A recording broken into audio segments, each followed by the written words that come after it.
Good morning. This is Kenneth and Heather with the Advancing Equity Coalition, here to give you a quick recap of what went down last night during the Committee of the Whole meeting, where we got to hear a lot about what schools are thinking about, how schools think about returning from long breaks like we just had over winter break and the holidays. Heather, how are you doing this morning?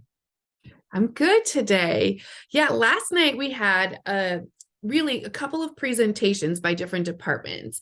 It really started off with Executive Director Sarah Hunter sharing updates about what is happening since winter break and to kind of get students back in learning mode with professional learning communities and their work. She shared two specific examples from schools and how that those learning communities are impacting instruction.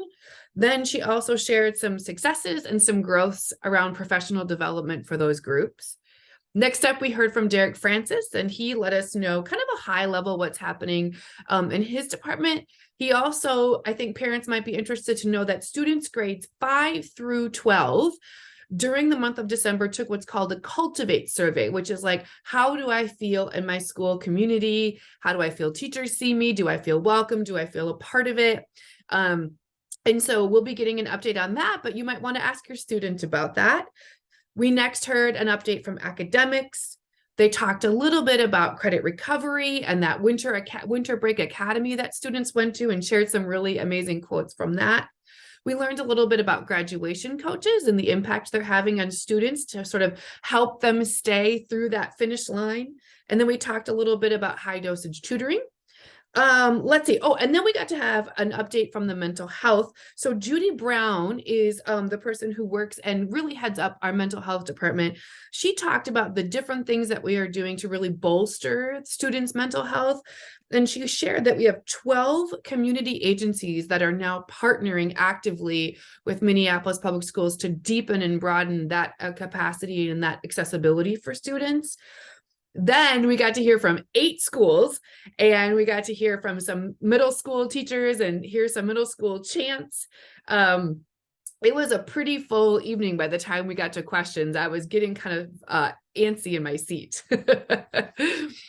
Yeah, I thought it was a full night. We got to hear a lot of like interesting updates from lots of different schools. We heard from 3 different middle schools, I think maybe 5, uh, Yeah. 4 or 5 elementaries, and then we heard from Wellstone as well, high school. So yeah, it was a great opportunity just here at different levels and from different parts of the cities what schools are doing to welcome students back and help students get back into the um, routine of school and get back to learning and back to being in class with their friends and the teachers that they enjoy and all that kind of stuff. So um, with my slide of the night, I wanted to actually highlight the high dosage tutoring.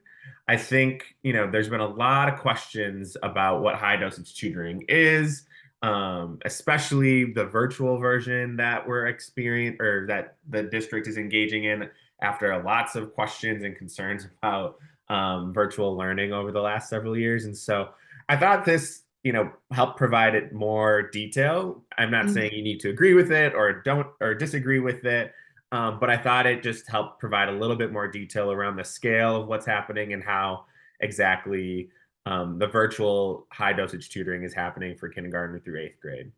And so, yeah, it's in 27 schools right now. There will be no groups larger than 1-to-5 ratios. And so it is an intervention that the district is utilizing. There wasn't a great answer to the question I thought last night about how do individual parents whose schools may not have access to the high dosage tutoring, how do they get access to that tutoring? So I thought that's still like something that is up for further clarification and understanding. But I at least appreciated having a little bit more detail out there about what is going on with the high dosage tutoring and what virtual tutoring is all about. And I'm sure the board did too, because they had lots of questions and lots of concerns before they approved the contract last year. So Yeah, and I think my concern is similar to yours, and I'm hearing it from different parents across the district. So if my child goes to a school where the school, for whatever reason, opted out of high dosage tutoring, how then do I get access from my child if I think they need this, or if I want to, or if I'm curious about the fact that, do I think my child would benefit? I do have concerns about an entire school opting out or in, and without families and parents being able to weigh in on that. So I think that, even just having the conversation last night, and that slide is helpful. So if you're a parent and you're wondering if your child's school is partaking in this, how would you know if your child is part of it? Now you know there are 27 schools, and you can call and ask some questions. Awesome.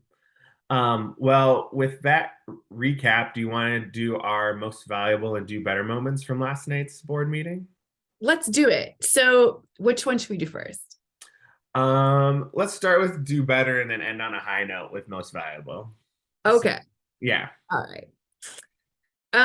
So I think my do better moment kind of already it kind of leans into what I was just saying. So one thing that I learned last night, that we learned that there are two schools, Ann Sullivan's middle school, and Anthony's middle school has some students who are receiving in-person reading intervention. And we know from the data that there's a need, right? And so while I'm excited to hear how that goes, that'll be starting January 31st, and we'll get to hear about it soon.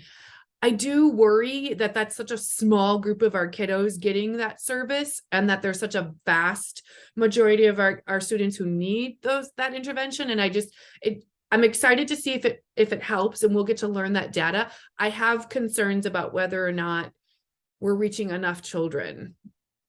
Yeah. I think that's fair. And, I think, the kind of the isolated pockets of that tutoring that's happening. Yeah, um, it would be a valuable resource and push in for support. So I think Yeah.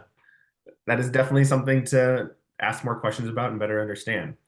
My do better moment from last night, Director Elamine had a great question and comment at the end of the board meeting that just, named that, hey, we have some really hard budget decisions to be making. We heard these awesome presentations last night from all these schools. And, we're hearing about some of the discrepancies and the realities between different schools in different parts of the city.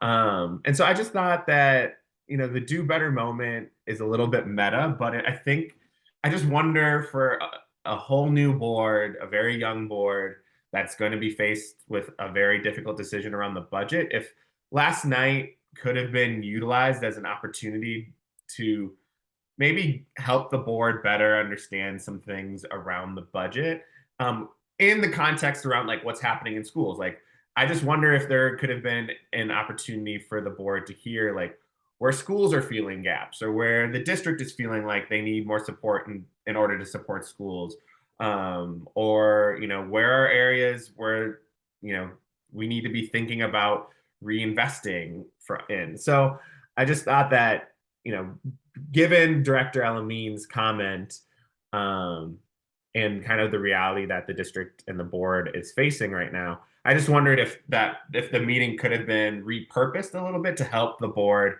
better get clarity around what are some of the things that they should be thinking about as they go into what's going to be a really chaotic and difficult budgeting season. So that was my do better moment. It's just maybe like the utility of the time. I thought all the presentations were great. I thought, um, you know, we learned a lot about what it means to re-engage students, but I just wonder if they could have used that time actually to help the board get on board with, some of Hmm. the budgeting that's going to take place. So anyway, that's my do better moment. And so, like I said, let's end on a high note. Heather, do you want to share your most valuable moment?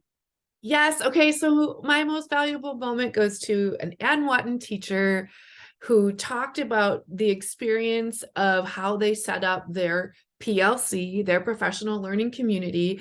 And teacher Ben Senquist, who teaches design at Ann Watton, shared that they framed up their conversation as teachers and they said, what do we want our students to, how do we want to envision them living their future lives? And then let's backwards plan from that. And, I have to say that one gave me all the feels because it did really change. Then he showed like, this is what that work, that question, that framing changed what we were putting out to students. And to me, that was like this tiny little snapshot of what asking ourselves and really framing a question. It felt profound to me. I have goosebumps even saying it again. I really appreciated talking to that teacher before the meeting, and I really appreciated his comments during the meeting. I thought it was transformational. It's awesome. Yeah, I thought the whole N. presentation was really interesting to hear about how they also were like trying to do cross-disciplinary PLCs, especially for the one person departments. So Yeah. anyway, my most valuable moment goes to, I think, the full board. Um Almost, after this was the first time that the board got to hear presentations directly from schools about what's going on in buildings, and almost to all of the board members, I think all of the board members all mentioned how excited they were to go and visit schools, or how they've already visited some of the schools that were there, or other schools across the district. And I think the other board members talked about visiting schools, but I think it was just really interesting and really energizing to hear how excited the board members were to be in schools, to visit sites, to have a better and clearer understanding around what's going on across the district in our buildings, and not just at central office and at Davis. So yeah, just huge shout out to the board for having that energy and seeking out opportunities to better understand the ins and outs of the buildings across the city. So with that, Heather, I know you wanted to have a quick reminder for parents about this week. Yeah. Oh, thanks. I would have forgotten. I would have forgotten my reminder. So parents, if you have a middle schooler or a high schooler, the end of this semester is Thursday. This would be a great time to check your parent portal. And see if there are any missing assignments that your kiddo has that could be easily turned in. I know that we have a running list in our house of like, hey, here's some things you can get done that can take that, missing assignment from a 0 to something else. Zeros always take that grade down. So if you haven't thought of it yet, and if you're busy with work, it's a 4-day week. So make sure you go check out that parent portal and see if there's any low-hanging fruit for your students. Or better yet, have them show you. Awesome. Well, thank you all for listening. I hope you have a great rest of your day, and make sure you check out our next video. Bye.